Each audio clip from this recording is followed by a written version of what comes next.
souviens aussi qu'il fut un temps où nous étions aussi parfois lourds dans la maison des dieux. Dans la maison des dieux, on doit avoir une attitude différente de n'importe quel endroit où on peut se trouver dans le monde. Parce que dans la maison des dieux, j'ai cette assurance. C'est une assurance qui vient de sa parole.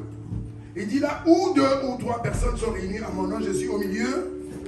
Et alors toi, tu crois Dieu ou tu ne crois pas? Est-ce que Dieu est vraiment convaincu comme tu es là que Dieu est ici? Parce que c'est lui qui a dit. Il y a des chrétiens parfois qui, je me demande, est-ce que la parole de Dieu leur dit quelque chose? Quand il dit, quand 2 personnes sont réunies à mon nom, et nous sommes réunis ici pas pour vendre ni pour acheter, mais pour la gloire de Dieu, pour le nom de Dieu. Et donc nous devons être assurés qu'il est là au milieu de nous. C'est parfois là quand on parle de l'attitude, sachant que Dieu est là. Et Dieu n'est pas n'importe qui, le roi de rois. Et quand tu es en face d'un président ou d'un roi de ce monde, d'un monarque de ce monde, évidemment, on sait comment les gens se comportent. Donc rien que, à savoir cela, ça doit changer le comportement des chrétiens.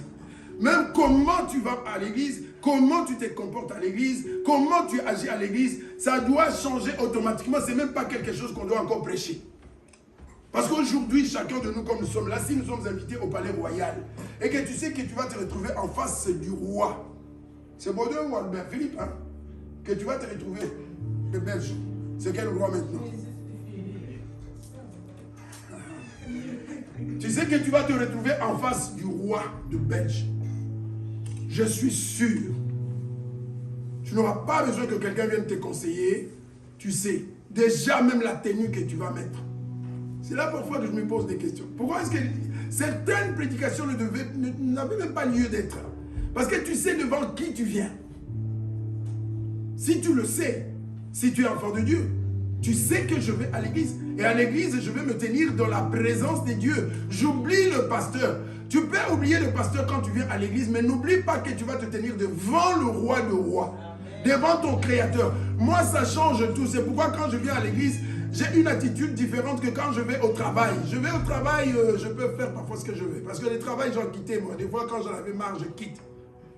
Parce que je vais devant le patron. Et le patron, ma vie ne dépend pas de mon patron. Mais là, je sais que je vais devant celui de qui dépend ma vie. Alors, il faut se poser des questions. Est-ce qu'on est vraiment tous chrétiens? Est-ce qu'on est conscient quand on va à l'église que je suis chrétien, que je vais à l'église? Parce que le chrétien, c'est celui qui a conscience que là, c'est devant Dieu que je vais me trouver. Et là, c'est, j'ai rendez-vous avec Dieu.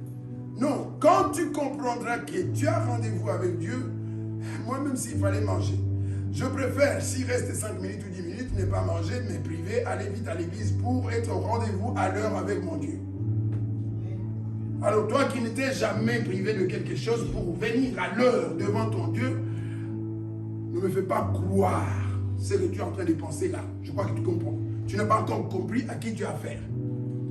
Tout chrétien qui comprend que moi, l'affaire là, ce n'est pas avec pasteur, ce n'est pas avec l'église, ce n'est pas avec les frères et sœurs, mais c'est avec Dieu. Il change de comportement, d'attitude, tout de suite il change. Tu ne peux pas te permettre, qui peut se permettre ici de faire attendre le roi Philippe? Qui? 30 minutes seulement. Qui peut? Ne jouez pas ces jeux-là. Là, vous faites les saints, vous ne parlez pas, mais c'est ce que vous faites. Mercredi, tu seras en retard. Vendredi, tu seras en retard. Dimanche, tu viendras encore en retard. Tu n'as rien compris. On vient à l'église pour apprendre. Donc, le fait que toi, tu es toujours en retard, ça montre, ça nous montre et ça prouve à Dieu que tu ne sais pas encore la place qu'il mérite dans ta vie. Parce que tu peux encore prendre 20 minutes à te maquiller, c'est-à-dire que Dieu, tu peux attendre, moi je dois me faire encore belle. Vrai ou faux? Si tu n'es pas là pour la vérité, c'est ton problème, fais ce que tu veux. C'est vrai ou c'est faux? On va réfléchir, nous avons tous des têtes. C'est ça aussi l'église. Pendant que tu sais que les 20 minutes que je prends pour le maquillage, c'est 20 minutes de retard à l'église. Réfléchissons. Tu fais quoi? Il y a deux choses. Tu t'en fous de Dieu ou tu ne le connais pas. Parce que tu vas le faire attendre. Vous allez garder silence comme ça. Ça va continuer des années, ça va être la même chose. Un chrétien ayant le Saint-Esprit ne vient jamais en retard à l'église à cause de maquillage. Si ça t'arrive encore, pose-toi la question. Le Seigneur parle de fidélité dans les petites choses. Qu'est-ce que ça veut dire? Parce qu'aujourd'hui, les chrétiens, c'est comme... On dirait que l'église, c'est l'endroit où les gens n'ont pas le droit de réfléchir. Le Seigneur parle de la fidélité dans les petites choses. Qu'est-ce que cela veut dire? Qui peut m'aider en me citant une petite chose qui peut inquiéter le Seigneur. Que nous faisons des petites choses qu'il attend qu'on le fasse, mais on ne les fait pas. Est-ce qu'il y a encore quelqu'un dans cette salle? Et alors, parlez. Voyez comment vous êtes. Parlez, vous venez pour ça. Je dis vendredi que quand une personne va à l'église, c'est une personne qui dit « Je veux apprendre ». En tout cas, c'est là l'humilité. Elle dit « Je vais à l'église, je vais apprendre, je veux qu'on m'apprenne à connaître Jésus, à suivre Jésus. » Pas le pasteur, pas les principes de l'église, mais les principes de la Bible et la vérité de Jésus. La vérité, pas la vérité d'un pasteur d'une église, mais la vérité de la Bible. Oui, et nous remarquons aujourd'hui que beaucoup de chrétiens, beaucoup, la majorité, et ça va m'amener ça où ça va m'amener, en réfléchissant, la majorité sont toujours en retard. Je me suis posé la question, pour quelles raisons ils sont en retard? Parce qu'ils savent bien que demain c'est dimanche, c'est un jour où nous avons rendez-vous avec le Seigneur. Et s'ils ont conscience que nous avons rendez-vous avec le Seigneur, parce qu'il y en a qui sont tombés dans les habitudes, l'église est devenue juste un endroit, il y vient sans même penser au Seigneur. Oui, ce matin, il se peut que tu es là, tu es venu à l'église sans penser au Seigneur. Ne pense même pas à l'endroit où tu vas te retrouver, pense à celui que tu vas rencontrer. C'est ça devenir chrétien. Devenir chrétien, ce n'est pas... Tu es toujours la même personne, tu penses toujours comme ça, tu es toujours fatigué, tu es motivé pour les choses du monde, mais les choses de Dieu, ça ne te motive pas pour chanter, pour prier, tout ça. Tu attends, la vie éternelle, ce n'est pas à ce prix-là. La vie éternelle n'est pas donnée à tout le monde, elle sera donnée à une élite. Et l'élite, c'est les gens qui se distinguent maintenant, qui sont capables maintenant de tout sacrifier pour le Seigneur. C'est ça l'église. Si quelqu'un a un autre message, reçois ces messages-là, mais tu perds ton temps. On ne veut plus que les gens viennent ici et qu'ils perdent leur temps. Nous voulons vraiment des personnes violentes. C'est ça la parole de Jean-Baptiste. Des chrétiens motivés. Le jour où nous aurons besoin, le Seigneur a besoin de nous à minuit, on est là à minuit. Pas des chrétiens matembélés comme nous avons l'habitude de dire ici. Non, des chrétiens comme ça ne m'intéressent plus. Plus. On peut constituer un bataillon de 50 personnes. On va à la guerre. Et dans les 50 personnes, il y a 40 qui dorment, qui ont peur. Je préfère constituer un groupe de 10 personnes qui sont prêts à tout qu'avec 50 personnes qui ne sont prêts à rien. Ça s'est passé dans la Bible. Quelqu'un peut connaître l'histoire? Ma soeur? Non, une autre histoire. Avec Jésus c'est la mienne, c'est avec Jésus.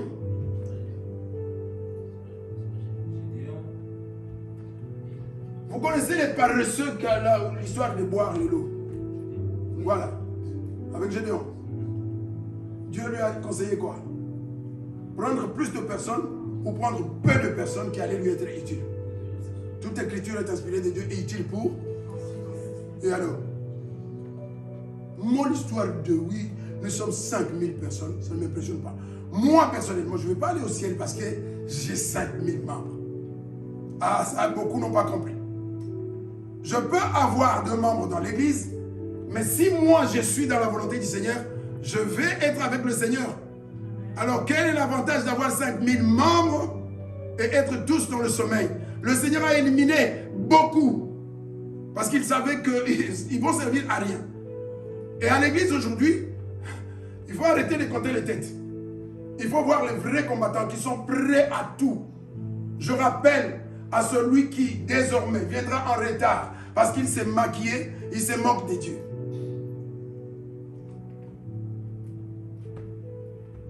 Ce que vous lierez dans l'église, sur la terre, mais pas sur la terre au marché, pas sur la terre dans un bar, mais dans l'église, c'est ce que le Seigneur voulait dire.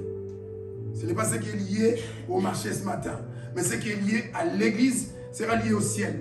Sache que, avec le Seigneur, nous avons convenu que tous les dimanches, à 10 h, nous avons rendez-vous. Et à chaque fois que tu es venu après 10 h, c'est au Seigneur que tu as faussé rendez-vous. Tu es venu quand toi tu voulais et tu n'as pas tenu compte de sa volonté. Les petites choses, c'est ça. Parce qu'au moment où dans Messager de paix, il y a des églises qui commencent à 12 h. Ça dépend de où tu te trouves. C'est ça les petites choses. Vous vous mettez d'accord pour quelque chose dans une assemblée qui est censée être un corps et il y a des divergences. Chacun dit, moi je viens quand je veux. Réfléchis un peu, pose-toi la question. Qu'est-ce qui fait que je suis toujours en retard? Demain lundi, à ton travail, tu as déjà compris, non? Le raisonnement. Combien seront en retard de 20 minutes, 30 minutes, 40 minutes à leur travail demain? Qui? Qui a été au travail en retard 2, 3, 4 fois cette semaine? Pose-toi la question. Parce que c'est ça la vérité. C'est ça, ouvrir les yeux aux gens. Alors, comment expliquer? Quelle est ta raison qui fait que lundi à vendredi, tu honores ton travail, tu honores ton patron, et que dimanche, tu dis Dieu, c'est un cocobar fatigué, lui, de toute façon, il ne fait rien. Mais sache que mieux vaut avoir affaire avec ton patron qu'avec Dieu. Parce que ton patron, il peut oublier. Mais Dieu n'oubliera pas, même si tu vis pendant 100 ans. Il se souviendra et il te montrera à quel point tu l'as méprisé. Voilà pourquoi même dans les petites choses de Dieu, moi je crains. Quelqu'un peut dire exagère, oui. Je préfère exagérer dans les choses de Dieu, qu'il trouve que j'exagère, qu'il me dise tu négliges. Je préfère exagérer avec Dieu. Moi déjà arrivé 10 h, ça me dérange. Tu n'as pas le temps de te concentrer, tu n'as pas le temps de penser à ce qui va arriver, tu n'as pas le temps de... Au travail, je suis discipliné partout. On m'a déjà... Le premier travail que moi j'ai eu en Europe, c'était par rapport à la ponctualité. J'arrivais dans un pays, pour trouver le travail c'était compliqué. Mon premier rendez-vous, j'arrive devant ce monsieur, il commence à me poser des questions, il dit mais c'est étonnant parce que j'ai accueilli tes compatriotes ici, nombreux. Il y en a qui sont là depuis 2 mois, 3 mois. Je ne leur donne pas du travail. Pourquoi? Parce qu'eux, ils viennent toujours 30, 40 minutes après. Ils ont toujours des excuses. Mais toi, tu es arrivé un quart d'heure avant. Rentre chez toi, messieurs. Ne fais rien. Je t'appelle et je te donne le travail. Jusqu'au jour où j'ai quitté ce pays, c'était la Suisse. J'étais au travail. Un contrat a duré indéterminé. Il m'avait dit 2 choses. Une, je ne la dirai pas ici. C'est pourquoi devant Dieu, je suis discipliné. Si un homme a pu remarquer ma discipline, mon sérieux, et alors Dieu, tu es là, quelqu'un qui veut te donner du travail, il t'attend pendant 20 minutes. C'est ce qui m'a fait comprendre. Et il m'a dit aussi une chose. À l'époque, les gens s'habillaient avec des grosses chaussures, comme ça. Il m'a dit, les gens viennent ici chercher du travail. Nous avons des contrats avec des grands patrons. Il faut leur donner des bons éléments. Quelqu'un vient, il est habillé comme s'il va au concert. Et il vient en retard. Tu crois que je vais prendre le risque d'envoyer quelqu'un comme ça à un poste là où... Parce que sinon, le patron, il résilie le contrat. 2 choses. Donc, il a parlé de la tenue et de la ponctualité. Si les hommes en tiennent compte, alors Dieu.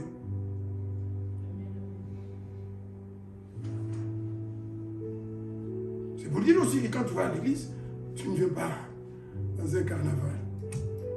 Et tu ne viens pas à l'heure où tu veux.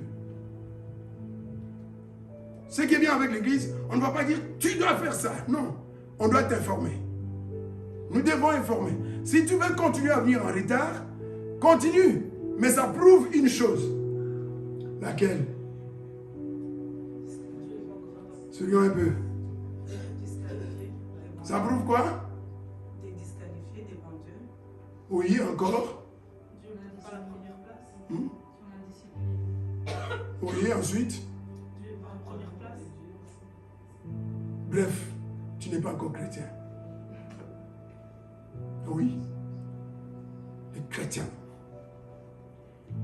ils sont formés. Ils ont l'esprit de Dieu. Parce que la Bible dit que celui qui n'a pas l'esprit du Seigneur, il ne lui appartient pas. Et ce qui prouve que tu as l'esprit, c'est la discipline que tu as en toi. Dieu n'est pas un Dieu de désordre. Si tu vois un chrétien trop de désordre dans sa vie, dans tout ce qu'il fait, il est suspect. Parce que nous dépendons du Saint-Esprit, surtout par rapport aux choses de Dieu, pas par rapport au manger, même par rapport au manger. Parce que nous sommes d'accord que même par rapport au manger, nous dépendons aussi de l'Esprit du Seigneur. Quelle est la pensée dans la Bible? Ah, la Bible parle de l'Esprit. Toi, c'est manger, manger. Tu ne sais même pas que tu peux tomber malade à cause de manger, manger, manger comme un porc. Tu n'arrêtes jamais. Et pendant que tu manges comme ça à l'excès, le Saint-Esprit est où? Donc, tu ne penses qu'à ça. Ça, c'est pour le corps. Mais ton âme. Soit peut-être boulimique avec la parole de Dieu. Pour ton âme. Parce que tout ce que tu manges là, les tacos, c'est pour le ventre. Et le ventre, c'est pour Robert Mont. Amen. À l'église, c'est ça. L'église, c'est pas que chanter, danser. Moi, il arrivera des moments où on ne chantera pas, on ne dansera pas. On va commencer avec la parole et on termine avec la parole. Je vous avais promis des cultes bizarres. Oui. On fera 2 heures à étudier la parole de Dieu. Romains 12. Osée 4,6, c'est juste, je les cite. La Bible dit que mon peuple périt parce qu'il lui manque la connaissance. C'est-à-dire que le Seigneur ne veut pas que son peuple soit ignorant. Mes frères et sœurs, ayons vraiment... La Bible demande que nous soyons compatissants. Soyons compatissants d'abord vis-à-vis de nous. Parce que la Bible dit que aime ton prochain comme tu t'aimes toi-même. Mais si tu n'as pas l'amour pour toi, et beaucoup n'ont pas l'amour pour eux-mêmes, parce qu'ils sont en train de s'empoisonner, de se détruire, de se faire du mal, de se suicider sans le savoir. Oui, aujourd'hui, les chrétiens, tous ont mis bon sans les savoir. Tout ce que tu es en train de faire, c'est contre ta propre vie et pour l'éternité. Parce qu'avec Dieu, ça ne sera pas pour quelques années. Tout ce que tu fais maintenant, ouvrons les yeux. Tu crois que peut-être tu as affaire avec un homme, avec ton mari. Et accepte des fois d'avoir quelques problèmes avec ton mari. Accepte d'avoir parfois quelques problèmes, même avec tes parents. Parce que ça peut s'arranger. Mais mieux vaut avoir affaire avec un homme qu'avec Dieu. Parce qu'avec Dieu, si ça ne s'arrange pas, avant que tu quittes le monde, il aurait fallu même que tu ne sois pas né. Est-ce que vous comprenez cela? S'il vous plaît, c'est ça l'église. C'est différent de ton travail. C'est différent de l'université. Parce qu'ici, nous te parlons de l'éternité. De la suite de ta vie. La suite de ta vie ne dépend pas de ton patron actuel. Parce que le jour où tu deviendras handicapé, le jour où tu ne seras plus dans ce monde, il va te remplacer. Sans hésitation. Et il trouvera des candidats pour te remplacer. Mais Jésus ne veut pas te remplacer. Jésus pouvait remplacer, il pouvait remplacer Lazare. Non mais il a dit Lazare c'est Lazare. Il n'y a pas 2 Lazare. Lazare c'est mon ami, je vais aller le chercher. Voilà pourquoi il viendra te chercher dans ta tombe. Parce que c'est toi qu'il a connu. Il te connaît, il t'appelle par son nom. C'est toi qu'il viendra chercher. Il ne te remplacera pas. Il ne peut pas te perdre. Mais si toi tu choisis de t'éloigner de lui, il va prendre acte. C'est nous qui décidons de nous approcher ou de nous éloigner. Mais chaque jour, malheureusement, nous décidons de nous éloigner du Seigneur. Nous faisons beaucoup de petites choses. Le taux d'absentéisme dans les églises n'égale pas le taux d'absentéisme dans les entreprises. Vrai ou faux? Vous connaissez une société où les gens sont aussi nombreux à être absents que dans les églises? Vous connaissez? Qui travaille ici et qui a le courage? Parce que quand vous arrivez ici, là, vous devenez tous des saints. On sait que vous parlez beaucoup. Qui travaille ici, qui peut témoigner de l'absentéisme dans sa société? Il peut y avoir 50% de personnes. Oui, mon frère. Oui, toi, je sais qu'on est amis. Avec frère Philippe, et puis toi aussi, tu viens après. Les autres, ils ont commencé déjà à murmurer. Ne murmure pas, de toute façon, ils te voient. Ah, tu es en train d'aggraver aussi ton cas. Oui. Par exemple, nous, chaque début d'année, on appelle ça une évaluation. Oui. Et dans cette évaluation, en fait, on regarde les statistiques de toutes les personnes et on peut avoir un taux absentiste de maximum 15%. Maximum 15%. Maximum 15%, je peux vous dire qu'il y a une personne dans notre groupe, on est 12, il a un taux d'absentisme de 40%. Et pourquoi est-ce qu'on ne le vire pas à cause de son ancienneté? C'est-à-dire que si on le vire, on doit lui payer un gros préavis. Donc c'est pour dire qu'il est très absent et s'il est encore là, c'est parce qu'on ne peut pas le payer. Voilà, c'était l'ancien, un cocobar. 40%. Une seule personne. Dans l'église, combien de personnes sont à 40%? Bon, ma soeur, mon frère, dis-moi, si tu as 50% d'absentéisme, sincèrement, tu attends vraiment d'être enlevé entre nous. Tu es venu ici pour qu'on te réveille. Tu es venu ici pour qu'on te rappelle des vérités. Si tu y es sincèrement à 50% d'absentéisme, tu te qualifies comment? D'être vraiment un enfant de Dieu?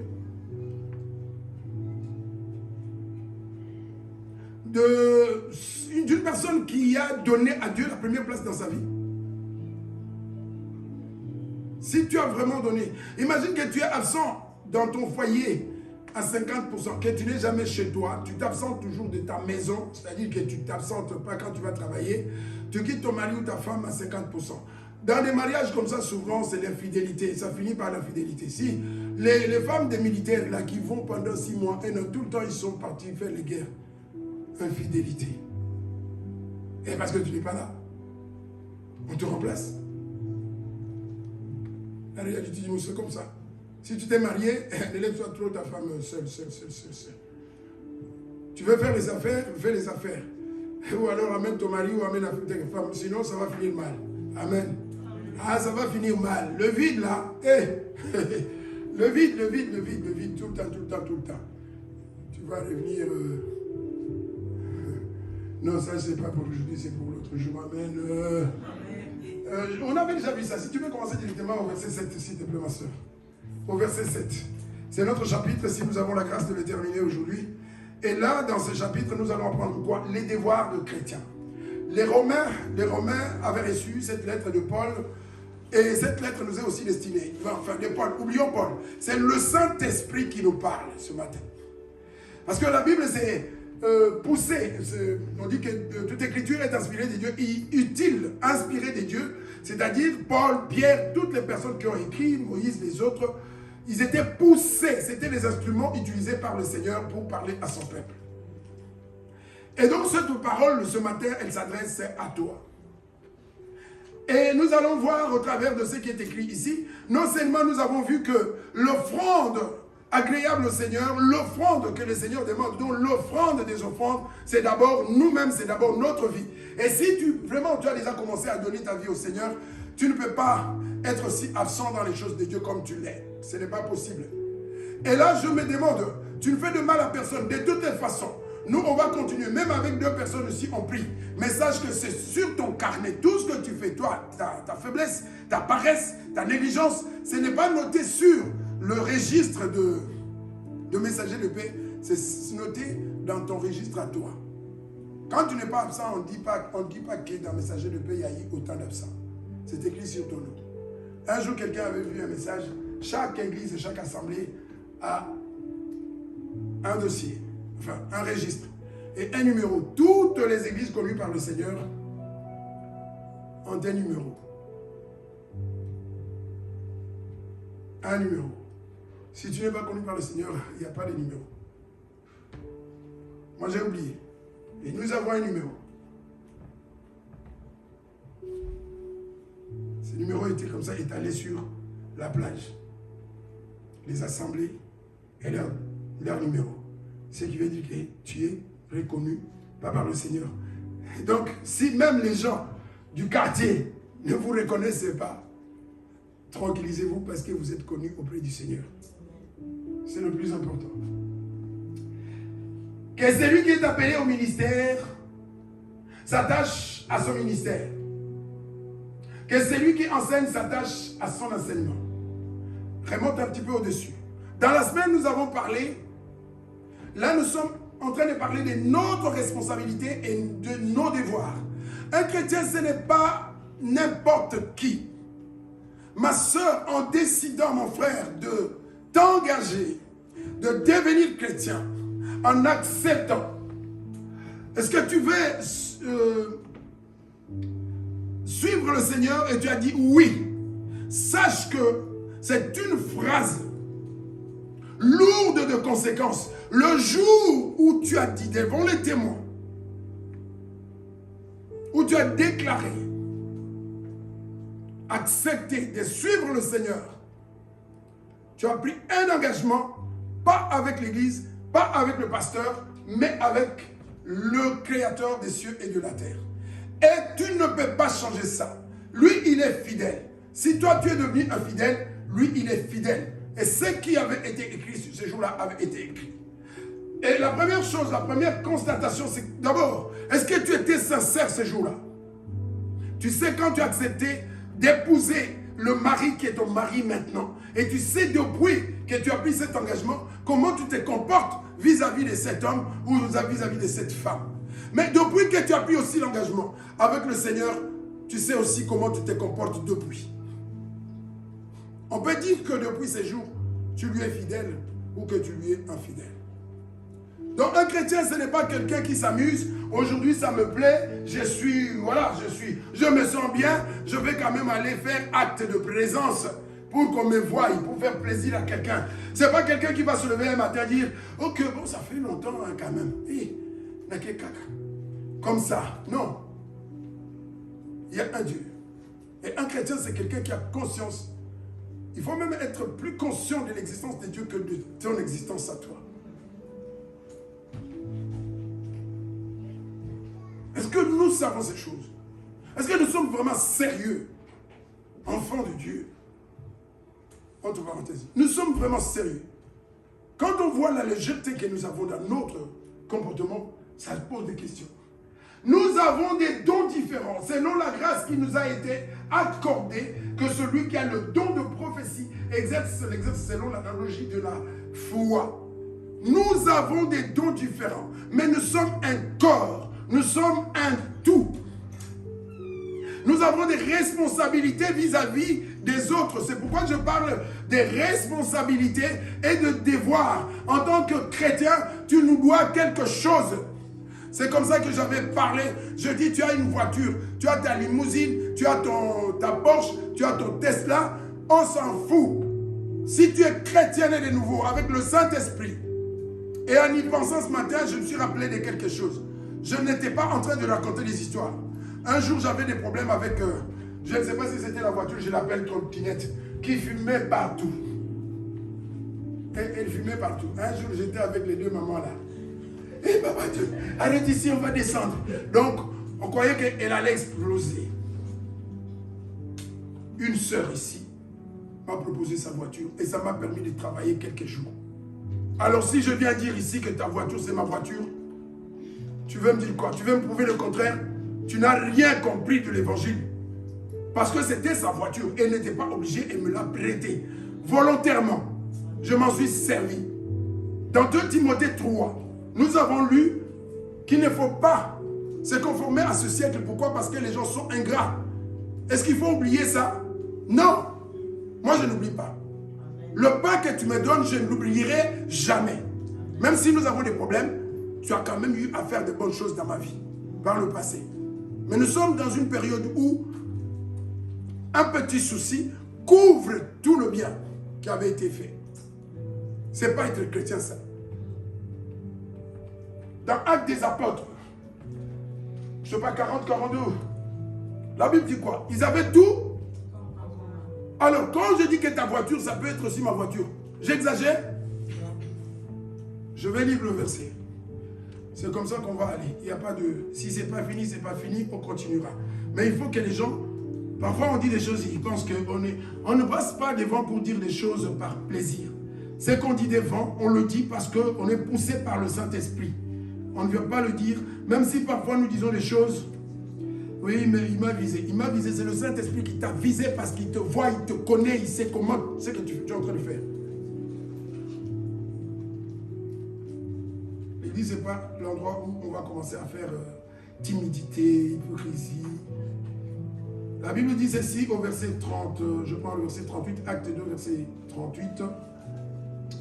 Répondez-vous, la promesse est pour vous, 42. Ceux qui acceptèrent et persévérèrent. Voilà, on va lire. Je vais lire ma partie là, ce n'était pas prévu dans le message, même pas chez moi, mais sur le Saint-Esprit, c'était prévu. La Bible dit au verset 42, acte 2, ils persévéraient dans l'enseignement des apôtres, dans la communion fraternelle, dans la fraction du pain et dans les prières. Écoutez, on nous a parlé ici de... Est-ce que vous vous souvenez, ça a été lu, enseigné il n'y a pas longtemps. On se souvient de la partie là. Quand on nous a parlé de l'église primitive, on ne nous a pas cité, on ne nous a pas parlé de ces choses.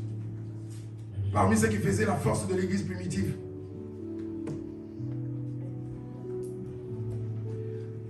Ce n'étaient pas des personnes qui faisaient ce qu'ils voulaient, des personnes qui ne tenaient pas compte des autres.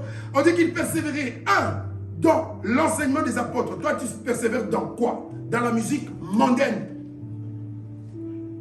Dans la communion fraternelle. Toi, tu persévères de quoi? Dans quoi? Dans la division, dans la calomnie. Je suis en train de montrer que si tu es comme ça, en réalité, tu n'es pas avec nous. Et dans la fraction du pain et dans les prières, toi, tu persévères dans quoi?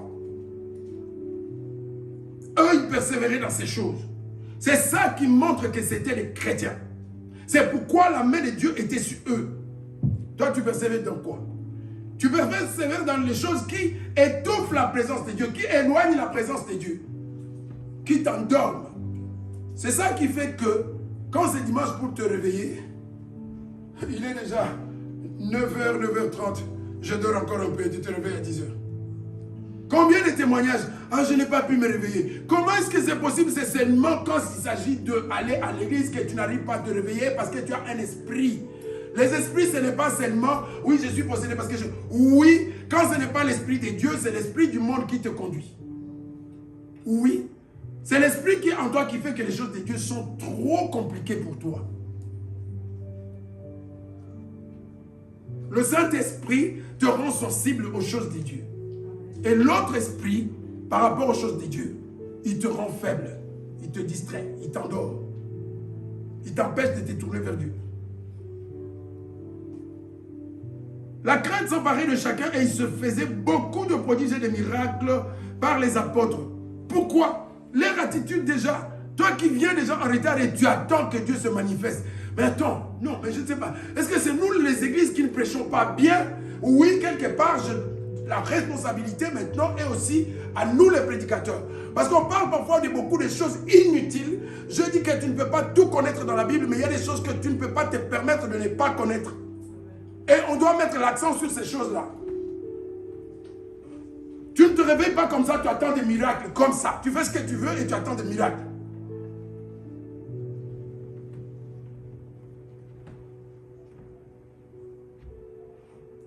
On nous avait dit ici, vous si vous oubliez, que Dieu peut répondre même à un païen.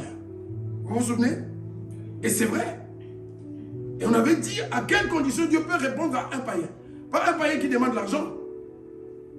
Mais un païen qui réalise le danger dans lequel il se trouve. Qui se tourne vers Dieu sincèrement. Qui crie, Dieu lui répond. Et même des païens qui obtiennent des miracles à la place des chrétiens. Des chrétiens incrédules, des chrétiens désobéissants, infidèles, qui attendent des miracles. Mais un chrétien qui sincèrement se lève, crie vers Dieu, et prend vraiment la décision de le suivre. Ouais. Il peut obtenir même la guérison dans sa maladie. Et la restauration. Et il commence une nouvelle vie. Tous ceux qui croyaient étaient dans le même lieu. Quel était le lieu? Quel était ce lieu? Les croyants étaient dans un seul lieu. Où? En tout cas, ils n'étaient pas au restaurant.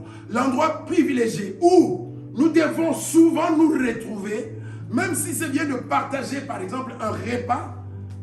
En tout cas, l'endroit privilégié, l'endroit que Dieu voudrait, ce n'est pas le restaurant. Ce n'est pas les bars. Ce n'est pas dans des parcs de divertissement. C'est l'église. On peut dire ce qu'on veut. Je dis, je préfère exagérer. Se retrouver dans un parc d'attractions et se retrouver à l'église. Moi, je ferai comme David. Je suis dans la joie quand on me dit dans la maison de l'Éternel. Je préfère avoir un accident dans la maison de Dieu que d'avoir un accident sur la route parce qu'on revenait des amusements.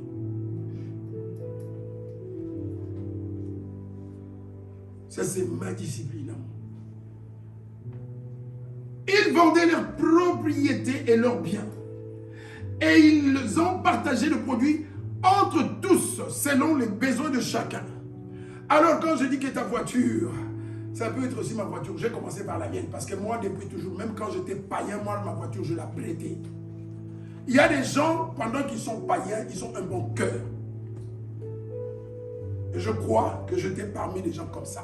Parce que même ma voiture étant païen, ceux qui étaient près de moi, mes amis, pouvaient l'avoir. Et ça ne va pas changer maintenant que je suis devenu chrétien. Mais il y a des gens qui sont trop attachés au bien. Parmi les chrétiens, ne t'attends pas, il ne te donne pas, c'est sa vie.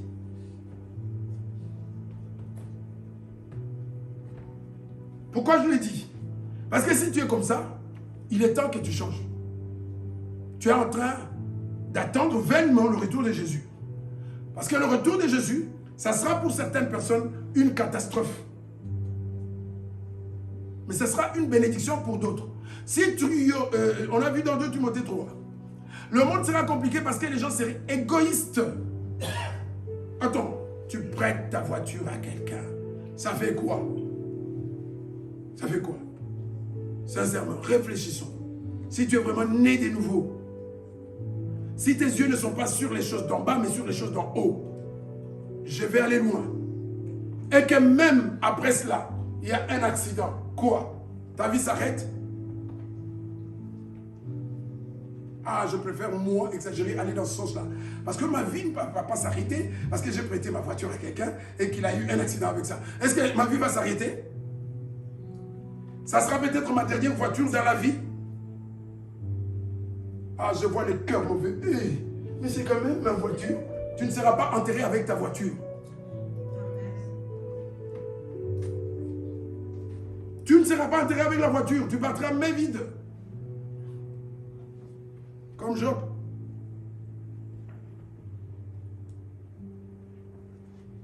Ils vendaient leurs propriétés et leurs biens. Et ils ont partagé le produit entre tous selon les besoins de chacun. Selon les besoins de chacun. Est-ce qu'aujourd'hui on pense à quelqu'un d'autre à part soi-même? C'est ce que je dis ici, égoïste. Un chrétien, ici on parle de quoi? De partage. Ma soeur, mon frère, si tu es là, et que partager ne te dit rien, tu es encore dans les ténèbres. Ne va pas chercher le Saint-Esprit loin, loin, loin, loin. On ne peut pas être rempli du Saint-Esprit et être égoïste. Attaché à l'argent. Vous libérez 10 euros, 20 euros, c'est un problème. Hé, réveille-toi maintenant. Tu n'es pas encore sauvé. Mon argent, mon argent, mon argent. Oui, mais ton argent quoi? On ne va pas t'enterrer avec l'argent. Si, et ça, quand on demande ici aux gens, parfois, si tu as un problème, lève-toi, compris pour toi. Si tu es encore comme ça, radin à ce point, lève-toi, compris pour toi. Sinon, les égoïstes n'hériteront pas le royaume des cieux. L'argent, c'est un grand test dans la vie de ceux qui sont sauvés ou qui ne sont pas sauvés. Comment tu gères l'argent, ça prouve si tu es sauvé ou si tu n'es pas sauvé. Je vous avais promis, c'est ça la vérité. Comment tu gères ton argent, c'est un signe dans ta vie si tu as l'Esprit de Dieu en toi ou pas.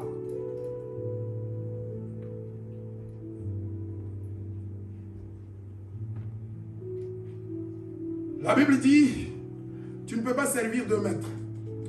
De quel maître on parle là? Les biens matériels et Dieu. Alors, la personne qui est attachée à maman, elle ne veut pas partager maman avec quelqu'un d'autre. Ah oui? Mon frère, ce n'est pas seulement la maladie. Ce n'est pas seulement que tu as la bouche qui, tout le temps, qui sort de l'eau amère. Mais tu as un sérieux problème. Tu y es esclave de l'argent. Oui, parmi les problèmes, Si tu es esclave de l'argent, comment savoir que tu es esclave de l'argent? Comment utilises-tu ton argent? Pourquoi? Tu utilises ton argent à faire quoi? Mon frère, ce matin, le Seigneur veut te libérer. Ça, c'est un lien. C'est une idolâtrie. Et c'est une même possession. Tu es au service de maman et c'est un problème. Si à chaque fois qu'on parle de l'argent, ton cœur commence à battre vite, demande de l'aide. Demande vraiment de l'aide. Est-ce que tu peux donner 1000 € à quelqu'un?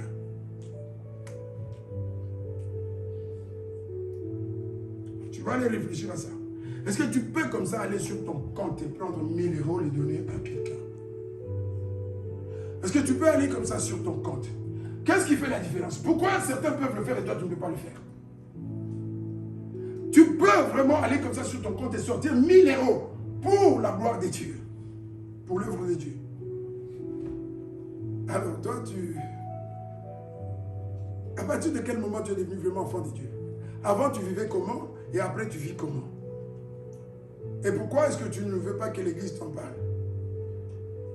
Un des signes dans ta vie, et c'est là les gens qui ne veulent pas qu'on touche, on le touche. Je ne dis pas viens me donner ton argent. Je ne dis pas viens me le donner. Fais ce que tu veux dans le monde, n'importe où, je ne sais pas, n'importe où. Mais, Fungola Maboko, donne, sème pour la gloire de Dieu. Moi, Dieu fait ce qu'il faut dans ma vie. Parce que des fois, quand on parle comme ça, les gens pensent que viens me donner. Ne viens pas me donner, mais tu dois apprendre à dépenser ton argent pour la gloire de Dieu. Va faire ce que tu veux. Prie vraiment que le Saint-Esprit te révèle.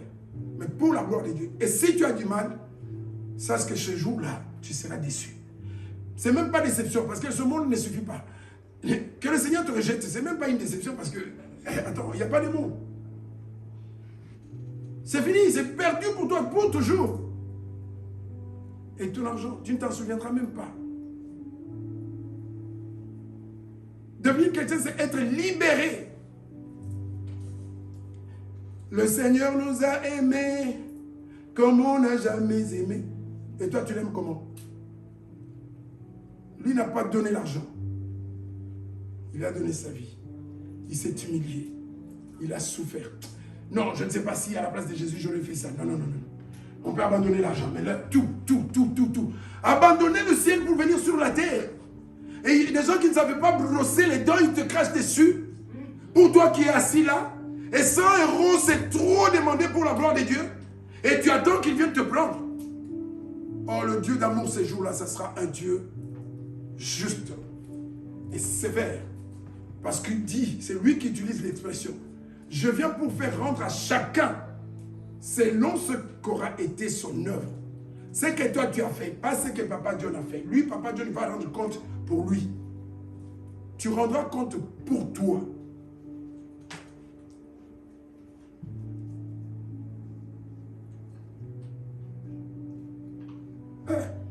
Même si tu es esclave.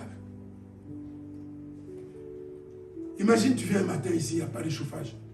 Tu seras la première personne à dire, hey, il fait froid ici, hein? Que Dieu te voie. Tu payes le chauffage ici. Tu te connais.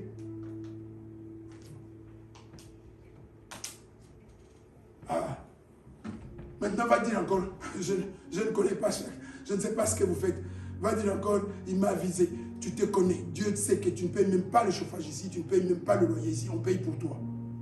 Et tu attends d'être enlevé. Par qui? Amen. Je dis ou je ne dis pas? Je le dis ou je ne le dis pas? Si tu ne réponds pas, donc c'est toi. Je le dis ou je ne le dis pas? Tu te connais? Tu te connais qu'on fait tout ici pour toi? Qu'il y a des gens ici qui payent tout pour toi et toi tu ne payes pas. Et tu dis je suis converti, j'attends le retour de Jésus. C'est pourquoi les gens quand on dit Jésus les fait maintenant, parce qu'ils savent qu'ils ne sont pas prêts.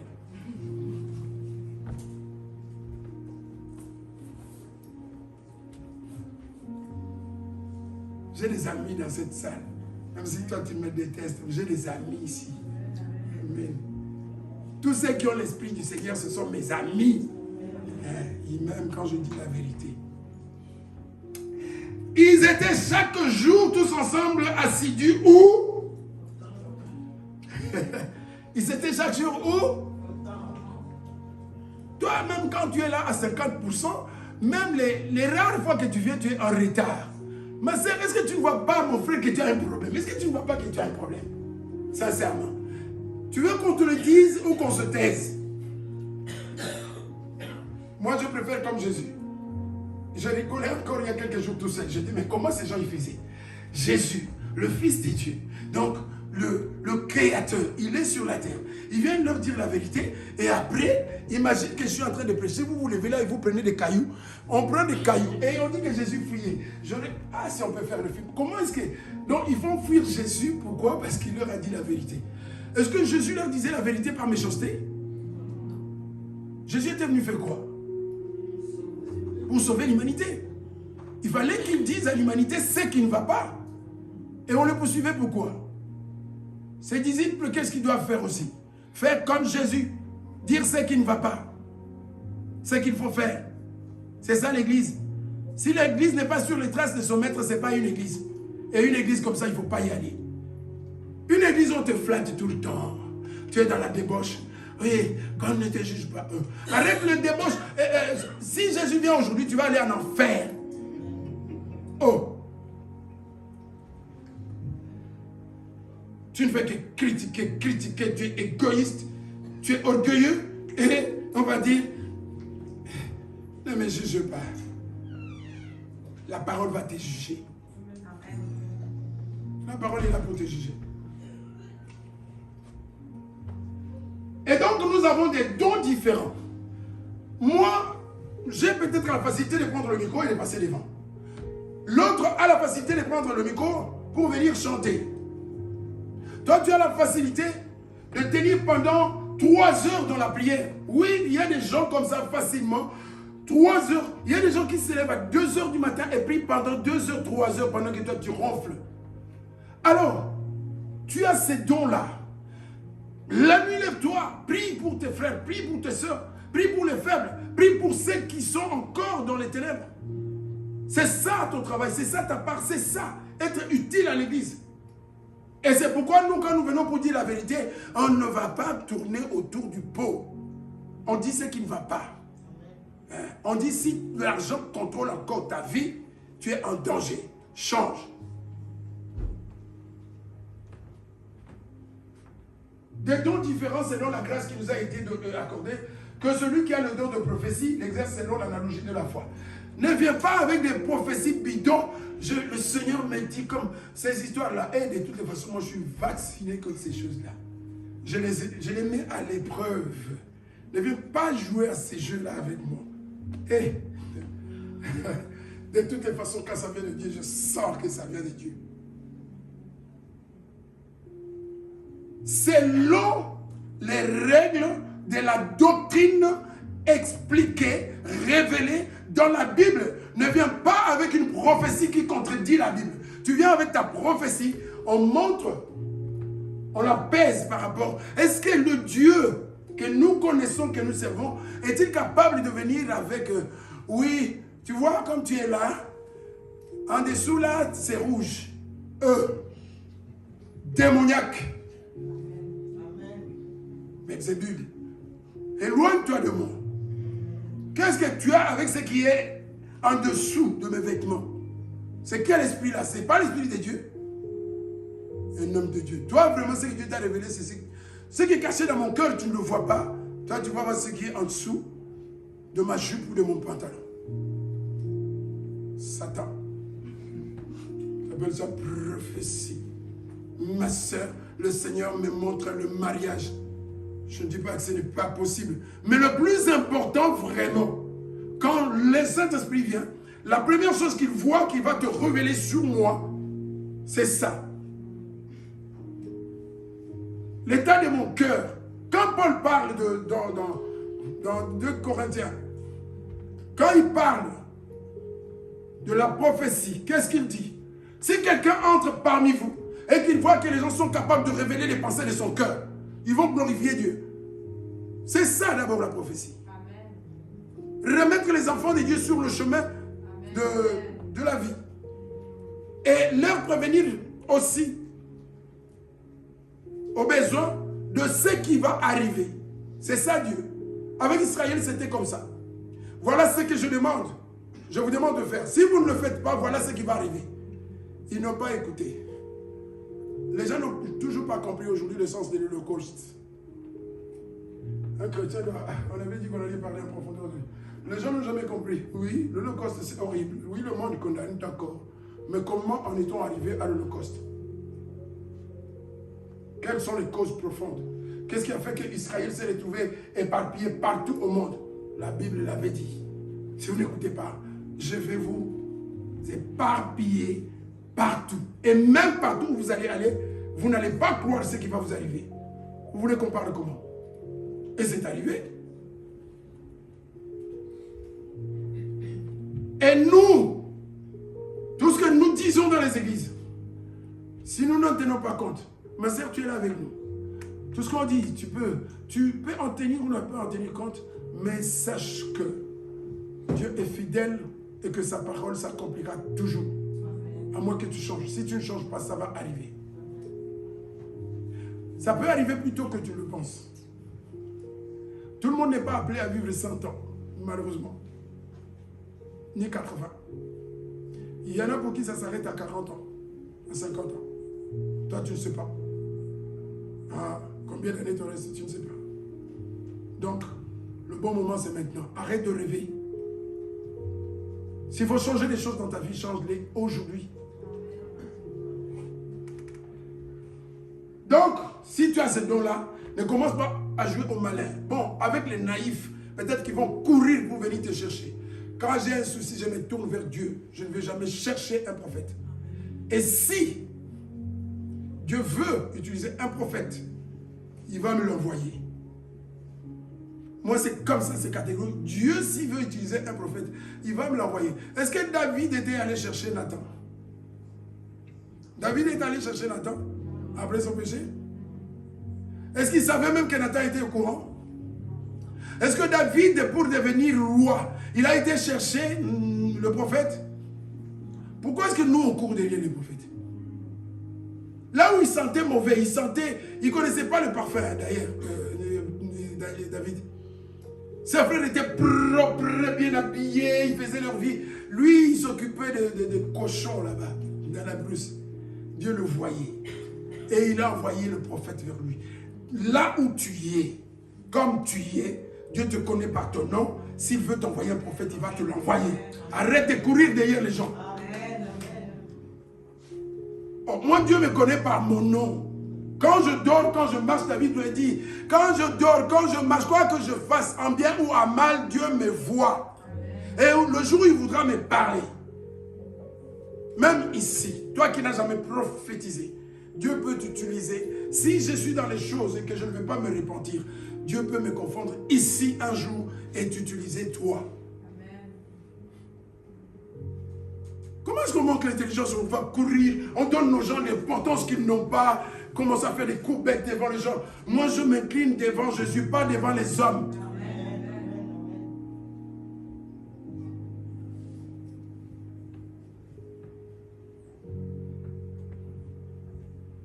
Parce que je sais que j'étais pécheur, j'étais loin, perdu.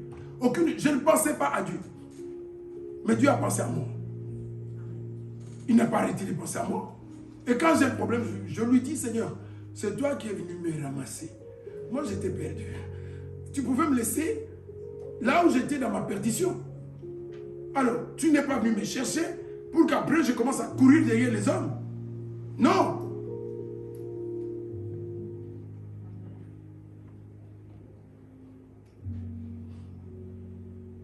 Oui. Nous avons donc des dons différents. Oh oui, c'est ça que vous voulez voir, la suite.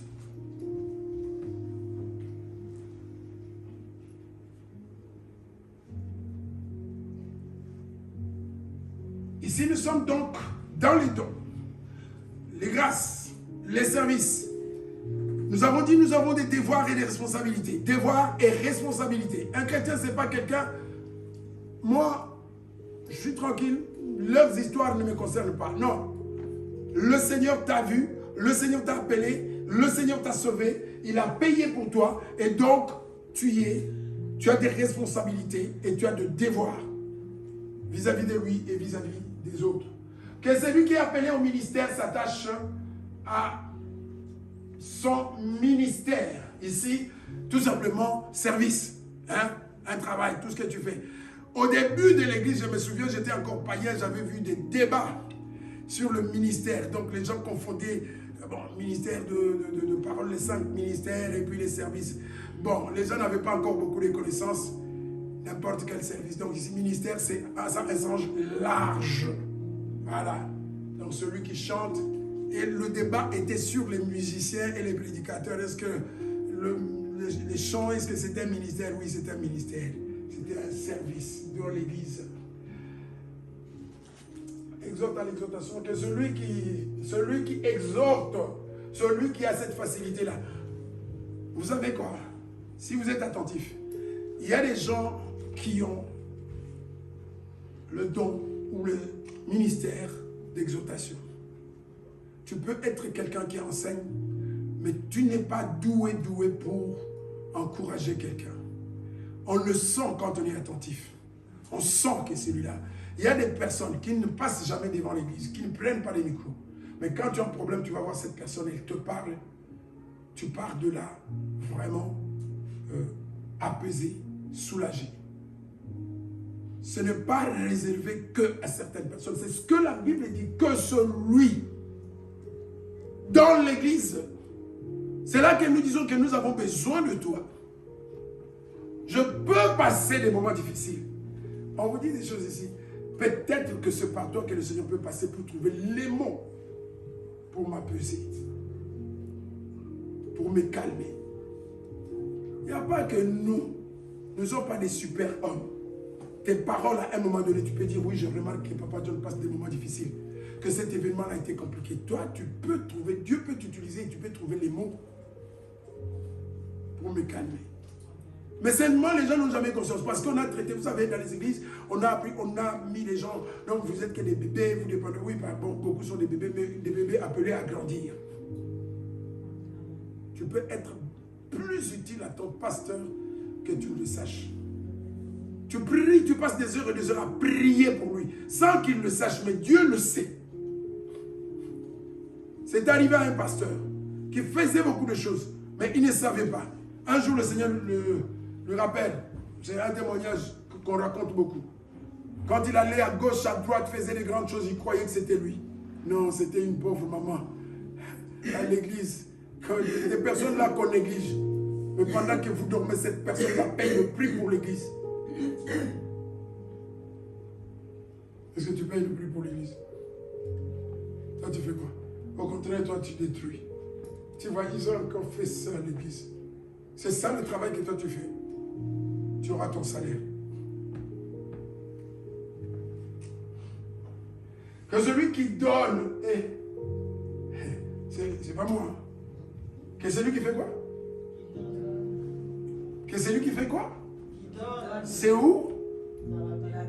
Et on parle de celui qui?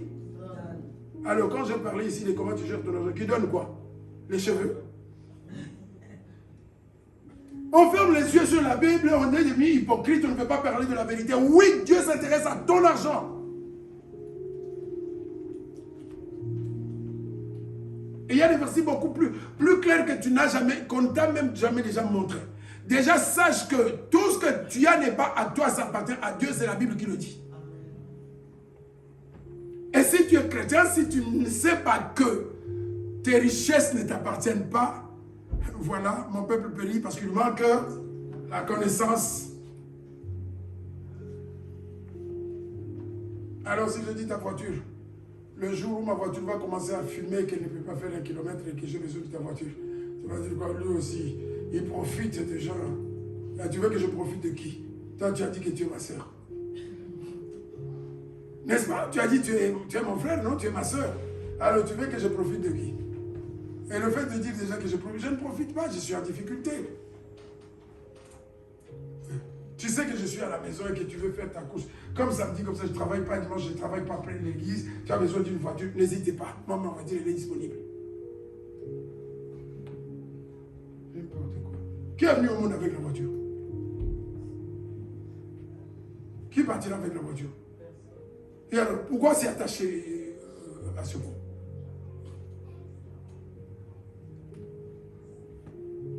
Que celui qui donne, donne avec libéralité. Mon frère, regarde un peu là.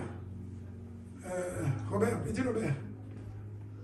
Que celui qui donne, ou je vais regarder dans une autre version. Que celui qui donne, donne avec libéralité. Vous connaissez, vous savez quoi? On parle ici de quoi? De don. Malheureusement, ça c'est par expérience. Malheureusement, tout le monde n'est pas prêt à donner. Malheureusement.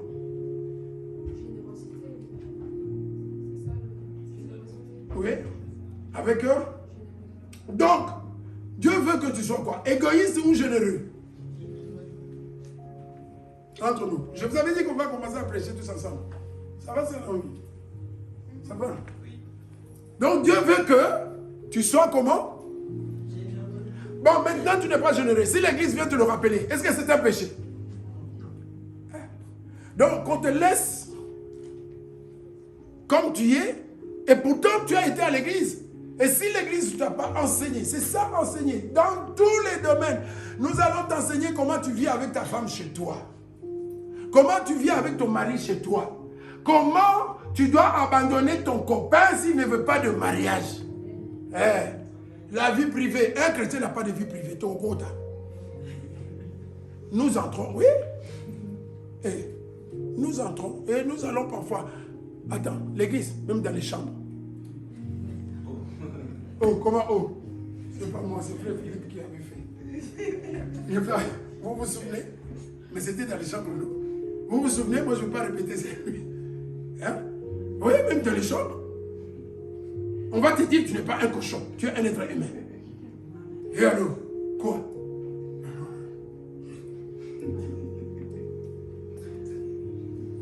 Dieu t'a créé un homme et toi tu veux être comme un chien. Ah, tu vois que l'église entre partout. Je me dis, qu'est-ce que tu as? Hey. Amen. Parce que si l'église ne le dit pas, les magazines, les médias, les films porno, c'est même déjà à 10 ans, les enfants les regardent. Donc un enfant va se dire que c'est normal, alors que ce n'est pas normal. Et si l'église ne dit rien, il ne fait pas son travail. Attends, Moko. Le chat est chat. Il y a des choses qui sont différentes entre les animaux et les hommes. Tu as déjà vu les animaux se marier? Et toi, tu es un homme, tu ne veux pas te marier. Tu aimes la femme, tu ne veux pas te marier. Quelle est la différence entre toi et le chat? Le chat, il vient, il passe, il profite et puis il passe. Marque au moins la différence. Prends ta femme. Montre que c'est toi que j'ai choisi. C'est toi. S'il ne fait pas, vous connaissez la devise ici. Zap. Oh, mais il veut quoi? Ah oui, parce que lui, il va profiter. Et puis demain, ah, j'ai trouvé une plus belle que toi. Ah. En Afrique, chez les Bamongo, dans une tribu chez moi, tu joues à ces jeux-là, on te prend ton appareil. Vous avez compris? Ah oui, tu vas jouer avec les femmes comme ça. Tu vas te lever le matin sans rien. Ah oui. Et tu vas, sans rien, il va encore t'amuser. Fini. Va chercher les médecins. Il faut arrêter ces jeux-là. Que celui qui donne, que celui qui préside le fasse avec zèle. C'est comme nous faisons ici. Hein. Ceux qui président, ce sont les anciens, les surveillants, les responsables de l'église. Donc, acceptez-nous de foi, même si on va... Maintenant, vous avez compris qu'on peut entrer dans vos chambres. On ne va pas vous laisser faire n'importe quoi. Parce que si on ne le dit pas, nous, on va... Toi, tu avais le micro. Il y avait quelqu'un ces jours-là dans l'église qui pratiquait des choses. Et toi, tu n'as rien dit. Tu le savais. Hein? L'église doit tout dire. Parce qu'il y a peut-être quelqu'un qui... Vous êtes jeune, non? Donc, vous êtes venu dans le monde, dans ce monde-là que la Bible n'aime pas, que ce siècle-là. Il y a des choses que vous avez trouvées et pour vous, c'est normal. Non! C'est contraire. C'est parce que le monde, depuis longtemps, a déjà écarté Dieu. Qu'il s'est mis à faire ce qu'il veut. On doit vous dire, non, le monde de Dieu n'est pas comme ça.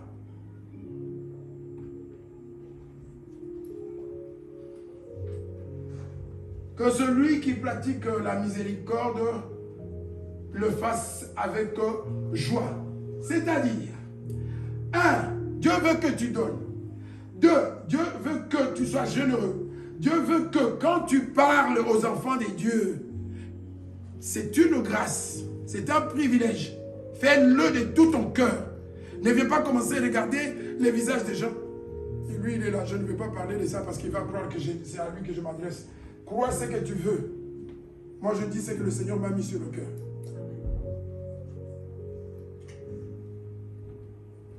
Qu'il le fasse avec zèle. Vous voyez, est-ce que vous ne voulez pas que tu le veuilles ou nous, on va parler? Tant que c'est écrit, nous, on va parler. Tout ce qui est écrit. Que celui qui pratique la miséricorde le fasse avec joie. Oui, pas en murmurant. Ne murmure pas. Quand tu fais quelque chose, ne murmure pas. C'est que tu as à faire. Quand c'est mon tour, je le fais de tout mon cœur. Quand c'est le tour de Frère Philippe, il le fait de tout son cœur. Il n'a pas commencé à se plaindre. C'est toujours moi, c'est toujours moi, c'est toujours moi. Ben, imagine, si j'étais seul ou qu'il est seul, ben, il le fait. Parce que maintenant, il n'y a que nous deux. Donc, s'il y a un qui n'est pas là, qui tombe malade ou qui n'est pas là pour une raison ou une autre, ben, il le fait. Mais pourquoi toi, tu dois murmurer? Et encore, je pose la question. Toi, tu fais quoi pour tes frères et sœurs? Tu fais quoi? Va te poser la question. Moi, je fais quoi dans cette église-là? Je continue mon raisonnement. Tu ne fais rien. Mais pourquoi? Tu ne fais rien pourquoi? Hein? Tu ne fais rien pourquoi? Tu es un enfant de Dieu ou tu n'es pas un enfant de Dieu? On connaît les mauvaises filles à la maison qui étaient là à mettre, à se maquiller. Pendant que maman nettoie, maman prépare, maman fait tout, elle est là et fait rien. Des mauvaises filles. C'est comme ça que tu te retrouves aujourd'hui. Heureusement, tu vas épouser un homme qui mange que les tacos. Si tu te maries avec un homme comme moi, tu vas souffrir. Tu ne sais pas faire le nous. Tu vois, moi, je vais vivre avec les tacos. Les madesous, moi, je vais me passer des madesous. Si tu tombes sur Ketia, lui, c'est comme moi. Le Wangila, les madesous, maintenant, toi, tu étais où? Tu ne regardais même pas quand maman préparait. Qu'est-ce qui va se passer? Tacos? Ah! Les tacos, ça avait fait gonfler le ventre. Celui qui pratique la miséricorde le fasse avec joie, pas en murmurant. Que la charité soit comment? Et quand tu dis à quelqu'un je t'aime, c'est comme tu dis, si tu savais comme je te déteste. C'est ça l'église aujourd'hui. Fais un câlin, on le sent. La chaleur dans la main quand tu salues quelqu'un, on le sent. Tu as ton enlèvement avec ça. Frères et sœurs, tu n'as pas affaire avec Papa John. Même mieux vaut avoir affaire avec moi. Parce que moi je suis qu'un homme. Mais pas avec Dieu. Ton câlin, il doit être sincère. Ton bonjour, il doit être sincère. Quand tu dis ça va, ça doit être sincère. C'est tout ton corps. Il faut que la personne le sente. Dans tout ce que nous faisons, quand il n'y a pas de sincérité, on le sent. Si tu ne le sais pas, tu es quelqu'un qui est endormi. La sincérité, ça se sent.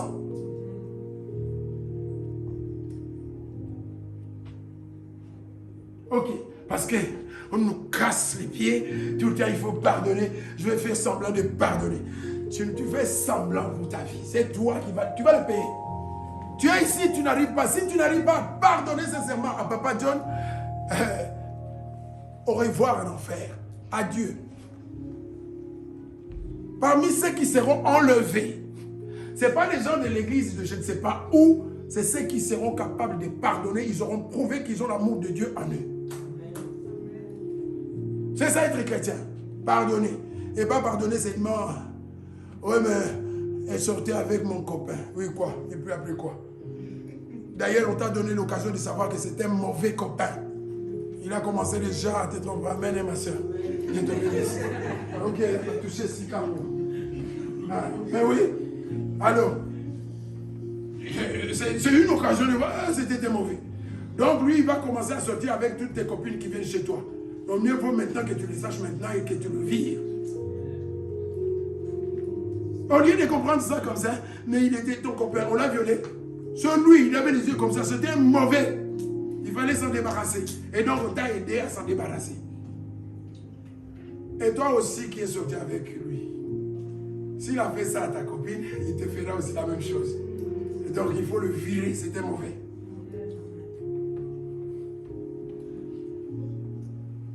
Toi tu vas te battre pour...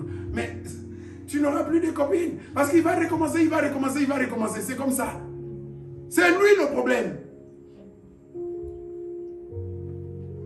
Les copines aussi, les frères aussi, c'est la même chose. Une copine mise au pas la copine aussi. Tu n'es pas là avec tes copains. Attends, calme-toi un peu. C'est quoi ça cette histoire? Il y a des limites, non? Je vous ai dit ici que tout, nous pouvons avoir tout en commun. Mais la femme de l'autre, c'est la femme de l'autre. Ne t'approche pas trop. Ne va pas aller commencer à toucher à la femme de l'autre. Là, il ne faut pas toucher. Du respect. Ah oui. Là, on le dit avec sérieux. Toi, tu vas connaître. Stop. La femme de l'autre, c'est la femme de l'autre. Le mari de l'autre, c'est le mari de l'autre. Là, au moins, il y a des limites. Les mains baladeuses, tu commences à toucher partout. C'est quoi cette histoire? Tu es malade ou quoi? Ah, là, on ne va pas te laisser le temps. Ah oui. Ah, il y a des choses sur lesquelles on va rigoler et des choses qu'on ne va pas rigoler. On va te couper les oreilles. Dieu a dit qu'ils avaient tout en commun, sauf leur conjoint. Ça, c'est un domaine privé. Attention. L'amour ne doit pas avoir d'hypocrisie. Fabrice, aime-moi vraiment de tout ton cœur. C'est bien l'amour. Quand il y a une bonne ambiance, je ne sais pas vous, je ne sais pas. C'est pas vous, je ne sais pas. Comment tu arrives à vivre avec la haine dans ton cœur? Comment tu fais? Comment tu fais pour vivre avec la haine dans ton cœur?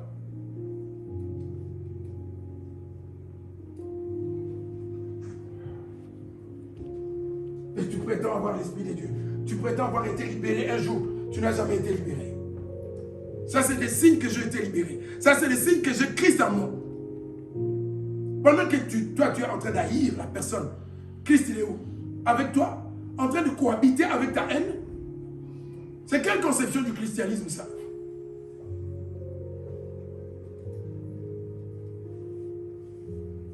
Qu'est-ce que le Saint-Esprit fait à nous? Jésus dit, ne partez pas. Attendez parce que je vous connais. Il y a des choses que vous ne serez pas capables d'accomplir. C'est pourquoi il faut que lui vienne, qu'il habite en vous. Il va faire de vous de super hommes. Le surnaturel, c'est ça. C'est pas seulement attendre les miracles, c'est supporter l'insupportable, pardonner l'impardonnable. C'est ça le surnaturel. La personne qui voulait te tuer, avec le Saint-Esprit, tu vas pardonner.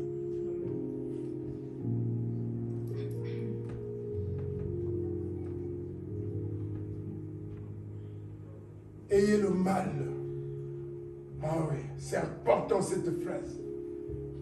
Ayez le mal en horreur et attachez-vous fortement au bien. Ici, Paul est en train de former les chrétiens de Rome. Le Saint-Esprit est en train de former l'Église de Dieu. Il dit ce que nous devons aimer et ce que nous devons détester. Deux choses. Deux choses. Ne te limite pas. Souvent, on se limite à dire, je fais de mal à personne. Merci, ma soeur, mon frère. Mais la Bible ne s'arrête pas là. Elle dit, non seulement tu ne dois pas faire du mal à ton prochain, mais tu dois lui faire du bien. Est-ce qu'on se fait du bien? Nous sommes au mois de février. Je ne sais pas si tu as commencé ton évaluation ou tu attends décembre. Est-ce que tu as déjà commencé là où tu as échoué, là où tu es tombé l'année dernière? Les choses que tu n'as pas pu faire, est-ce que tu t'es déjà repris cette année? Tu as changé la façon de marcher, de parler, de te comporter? Les mêmes erreurs que tu as commises l'année passée, est-ce que tu es en train de les commettre encore pour recommencer jusqu'au retour de Jésus? Ou tu as pris les bonnes décisions et que les choses ont commencé à aller mieux dans ta vie? On est au début de l'année. Quels sont les biens que tu fais? Quels sont les biens? Attachez-vous. Comment? Fortement au bien. Ne fais pas le mal, mais fais le bien. Fais le bien. Ah, je rêve une chose. Si on pouvait, si, Seigneur, c'est un rêve. Que l'Église, c'est ça la lumière que le monde doit voir, qu'on s'aime. Pendant que les gens sont à la maison, ils ne vont jamais à l'église. Et quand ils restent chez eux, les chrétiens qui viennent de l'église, ils viennent pour apporter que des mauvaises nouvelles, que pour critiquer les gens qui étaient à l'église. Regarde ce qu'ils ont fait. Regarde encore l'église de Jésus. Regarde le prédicateur. C'est ça, toi, chrétien, c'est ça. C'est ça l'amour que toi, tu vas montrer. Tu viens de l'église, rempli de haine. Est-ce que c'est possible qu'on arrive vraiment à s'aimer vraiment? Est-ce qu'on peut s'aimer? Est-ce que tu te crois capable d'aimer sincèrement? Ah, si tu ne le sens pas, danger. Danger. Ici, ce n'est pas la famille. Le Seigneur fait qu'un jour, comme ça, je sache qu'il y a quelqu'un dans le monde qui s'appelle Carla. On ne vient même pas d'un même coin. On n'a pas les mêmes origines. Mais le Seigneur, c'est ça le miracle. C'est ça être chrétien. Les gens de toutes les nations. C'est la promesse à Abraham. Toutes les familles de la terre. Et toi, tu arrives ici. Attends, toi, tu es fils de qui ou fille de qui? D'Abraham?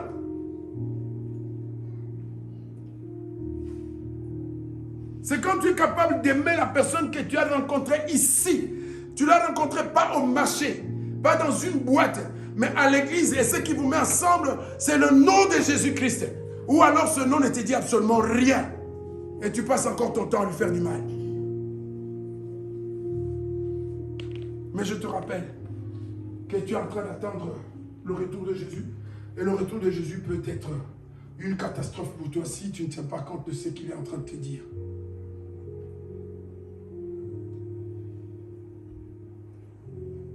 Matthieu 7, 12. Faites pour les autres ce que vous voulez que les autres fassent pour vous.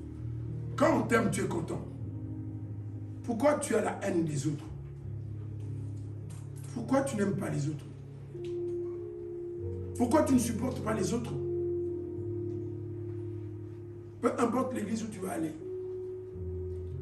Désormais, avant de dire je vais à gauche, je vais à droite, moi on m'a fait ceci, on m'a fait ceci, il faut toujours se poser, qu'est-ce que moi j'ai fait pour les autres? Ne te pose pas trop de questions sur ce que les autres te font. Mais toi, tu fais quoi de bien aux autres?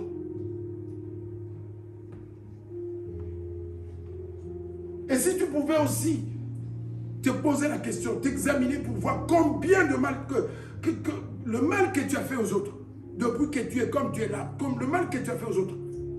Tu n'as jamais fait du mal aux autres. La poutre. Tu n'as vraiment pas la poutre. La vie chrétienne. La vie chrétienne. Ce chemin-là. Jusque-là. Pour arriver. Potentiellement, Nous appartenons à Christ ici, nous l'avons reçu. Mais le problème, non, de toute façon, moi je ne parle plus comme ça. Je ne parle plus comme ça. Parce que la Bible, j'ai compris des choses peut-être que je n'avais pas compris. Tu ne dois pas te poser la question si tu l'as reçu ou tu ne l'as pas reçu. Moi, je l'ai reçu dans ma vie. Des choses que je ne pouvais pas faire, je le fais maintenant. Je peux te regarder dans les yeux et te dire, oh, j'ai appris que tu m'as insulté, je te pardonne. Et viens un gros câlin et je te pardonne sincèrement. Et ça, je ne pouvais pas le faire. C'est Christ en moi qui le fait. Parce que ce n'est plus moi, c'est Christ qui vit en moi. Tu peux le dire aussi. Dis que c'est le Christ qui déteste la sœur en moi. Blasphème. Puis on se pose la question de savoir si tu sais si tu as Christ en toi ou si tu n'as pas Christ en toi. Ta vie te le dit. Christ n'est pas mort en toi, s'il est en toi, il vit. Il vit comment en toi? Du matin au soir, tout ce que tu fais là. Arrêtez de pécher. Je passe 4 heures du temps à regarder, à écouter la musique du monde. Donc Christ a mouru de la musique du monde. Christ à moi aime la musique. Est-ce que c'est compliqué? Est-ce que c'est mauvais? Non, c'est pas mauvais. Toi, on doit te rebaptiser. Il y a des gens qu'on doit reprendre à zéro et rebaptiser. Leur expliquer les choses, ils n'ont pas compris. Le film, Christ en toi regarde le film porno. C'est Christ en toi qui regarde le film porno. Paul dit c'est Christ qui vit en moi. Bon, si c'est Christ qui vit en toi, bon, qui regarde le film?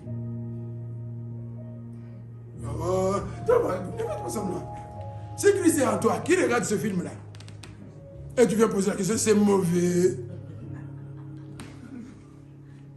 Non, c'est pas mauvais. Parce que Christ est habitué comme ça, avec des films comme ça. Donc Christ aime la musique comme ça. C'est pas compliqué. Il y a des questions qu'il ne faut même pas poser. C'est mauvais. Christ est content d'une chanson qui glorifie Satan. Si ces choses-là ne disparaissent pas en toi, dis-toi, je suis en danger. Je suis en danger. Je passe sur mon téléphone. Puisque ça, malheureusement, c'est pourquoi on doit se repentir tout le temps. Tu mets là une femme, je ne sais pas, nue, mal habillée, qui fait la publicité des femmes célibataires, tout ça. Tes yeux voient quand même. Mais tu es gêné. Tu n'as même pas 2 secondes. Tu ne restes pas dessus des secondes. C'est ça le signe. C'est ton propre téléphone. Tu es seul. Tu ne triches pas pour dire non. On se connaît. Tu t'attardes sur quoi sur ton téléphone? On se connaît. Et surtout quand tu vois, pas seulement des films, tu vois des messages.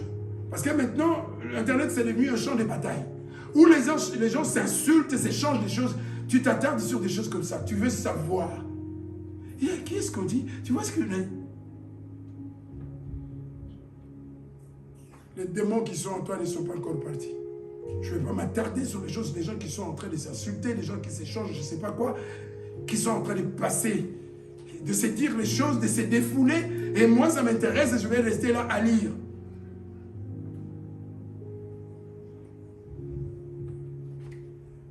Le mal en horreur et attachez-vous fortement au bien.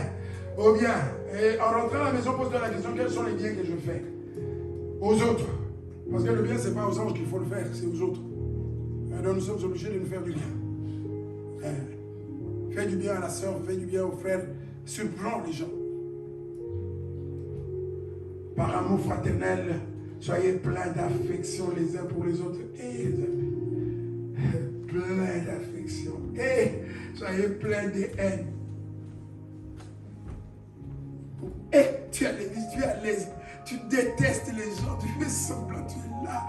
Réveille-toi, ma soeur, s'il te plaît. Réveille-toi. Nous sommes là. S'il faut qu'on gêne pour toi, mais il faut seulement avouer. J'ai du mal avec ces problèmes. On est prêt à gêner pour toi, à prendre du temps dans la prière avec toi, à t'aider. La haine, c'est mortel, c'est du poison et ça t'amènera nulle part. Peu importe ce que tu as subi.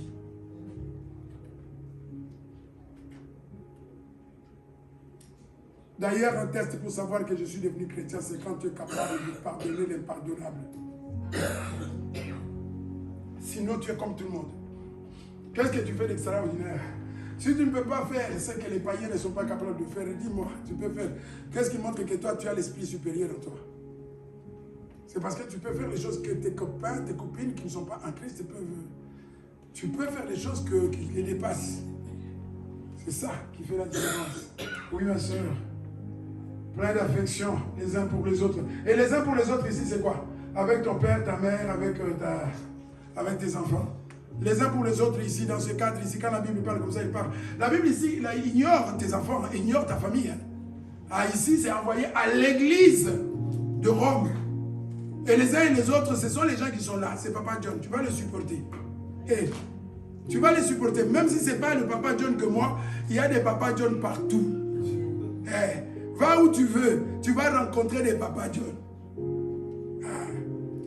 Si tu n'es pas capable de me supporter, tu crois que tu vas aller supporter qui? Ah, tu n'as pas le choix. Je suis là, tu vas me supporter. Amen. Ah, tu vas me supporter. Ah oui, je suis là. Moi, je te supporte. Il faut aussi me supporter. Ayez des prévenances, réciprocisez des prévenances, c'est-à-dire, soyez respectueux les uns envers les autres. Ici, même s'il a 5 ans, respecte-le. Même s'il a 100 ans, respecte-le. Le respect, ce n'est pas par rapport à, oui, parce que lui, il est plus âgé, lui, il est plus petit. Non, on doit tous se respecter. Dans ça, c'est le signe. Si tu n'as pas, tu parles aux gens comme si tu parles. Non, respecte tout le monde. Tout le monde, quel que soit son âge. Toute personne va se sentir bien, qu'on la considère, qu'on la respecte. Voilà. Le frère là, lui il me cherche toujours des problèmes. Tu vois, il garde la barbe pour devenir comme moi. Quand il venait ici, il regardait, il vient, il dit, ah, mais il avait trouvé quand même des gens bien ici. Il dit, ah ben, on m'a mis à l'aise. J'ai dit, ah, tu vois, frère, on est comme ça. Mais nous avons aussi nos défauts. Hein, frère, nous avons aussi nos défauts. Hein? Nous avons nos défauts. Si tu reconnais nos qualités, reconnais aussi nos défauts. Nous sommes des humains. Dans ça, c'est un examen parce que tu dois supporter quand même hein, nos défauts. Amen. Nous sommes comme ça là, nous ne sommes pas parfaits, nous avons aussi nos défauts. Hein? Nous avons nos défauts. Il ne faut pas, comme si, mais pas lui, il ne peut pas ça. Hey, moi aussi j'ai le sang, la chair et le sang. Hein? Donc des fois j'ai mal au cœur aussi. Mais je dois avoir la maîtrise.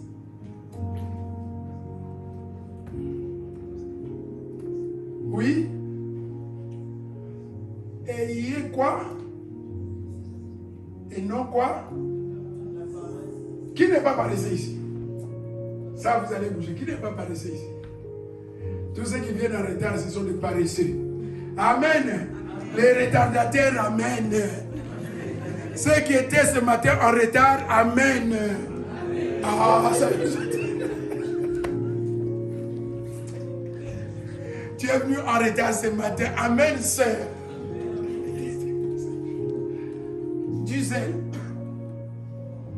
Ah, c'est une thérapie. Hein. Tu vas voir qu'il y a quelqu'un qui va être libéré du retard. Ah, aime ton Dieu, ma soeur. Du zèle. Soyez dévoués. Donnez-vous à Dieu de tout votre cœur. Ne sers pas Dieu comme si tu sers. Sers Dieu plus que quand tu sers ton mari. Les jeunes filles ne servent pas trop leur mari. Hein. Je vous ai promis, les couples, ceux qui sont mariés, les jeunes filles, non, ça ne passe pas comme ça. Hein? On va se voir bientôt. À tout Seigneur, tout honneur. Le mari, c'est l'autorité. Ce n'est pas moi qui le dis, c'est la Bible. Et toute autorité doit être respectée. Toi, le mariage en Christ, c'est ça. Ce n'est pas le mariage où tu dis, moi je suis fatigué, tu ne peux même pas te... si les mamans là sont toujours là, c'est parce que... ne joue pas ces jeux-là. Ah oui, sinon ne te marie pas. Ah oui, dans le mariage, il y a des devoirs. Ah, dans le mariage, il y a des devoirs. Mes soeurs, vous qui n'êtes pas encore mariés, si vous n'êtes pas prêtes à payer le prix, ne vous mariez pas. Ne va pas, tu commences à faire, moi, tu crois, l'homme ne mangera jamais de mèches. Il ne mangera pas. Il va arriver un moment où si tu ne fais pas ton devoir, il ne verra même pas tes mèches là, il ne verra pas toutes tes histoires que tu fais, il ne les verra plus. Et oui, là je vous dis, en tant qu'homme, là c'est l'homme qui parle. Tu parles, tu vas faire tout ce que fait, tu te décides, tu pries comme juste, il ne le voit pas. L'homme peut passer là, il ne te voit pas et tu sens qu'il ne te sent plus. Ah, vous croyez que c'est... Tu vas jouer avec le feu, tu vas voir. Et il y en a qui le cherchent dehors. Ah oui, si tu fais le malin, il y en a qui cherchent. Les sœurs disent amen. Les sœurs qui ne sont pas encore... Ah oui, ton mari là. Vous n'êtes... Ah oui, ça c'est le groupe qui ne sont pas encore mariés. Il y a dehors quelqu'un qui a besoin de mari, qui ne trouve pas, qui fait des jeûnes, qui fait des choses. Toi tu l'as trouvé, il faut... Tu joues On ne m'avait pas averti. C'est pas gagné.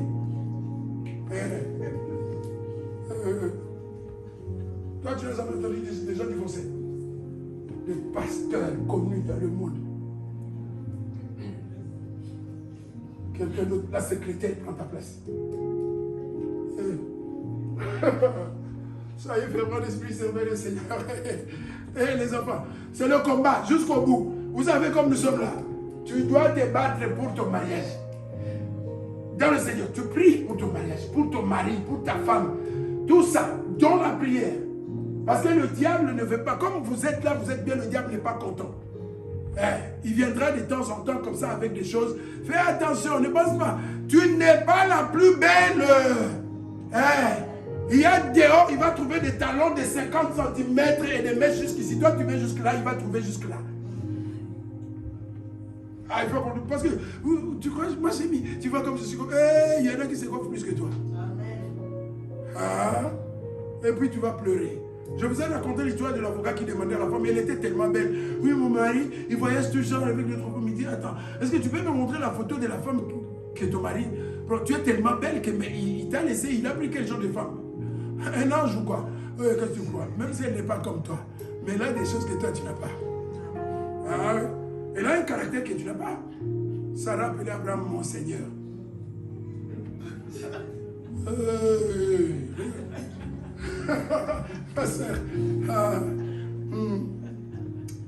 Aujourd'hui, tu ne respectes pas comme le monde vous a dit égalité au tête au tête. Aujourd'hui, tu vas pleurer. Tu vas pleurer. Il y a des devoirs.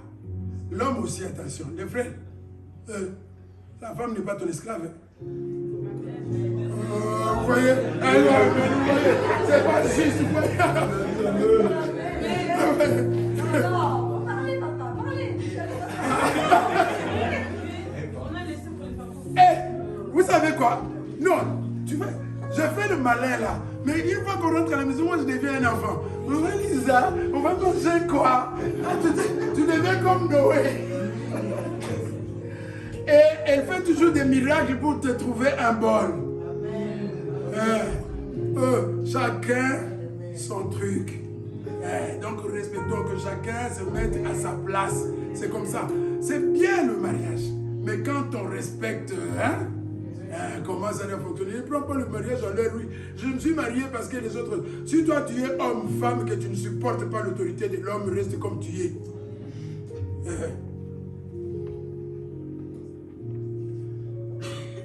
Réjouissez-vous. Donc, nous devons avoir le joie parce que nous sommes un peuple qui a de l'espérance.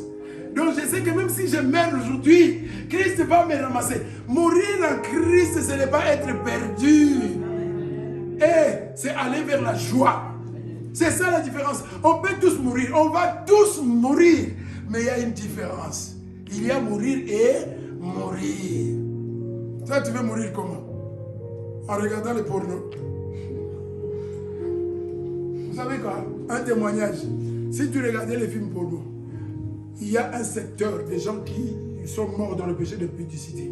Et il y a des démons qui vont s'occuper de toi. Tu vas passer le reste de ta vie à... Mais c'est la chose que tu aimais, non? Et donc là, tu es servi. Imagine que tu vas passer tout le temps à t'accoupler avec les démons. Et quoi? C'est comme ça, mais tu aimais bien ça. Toi, tu seras servi.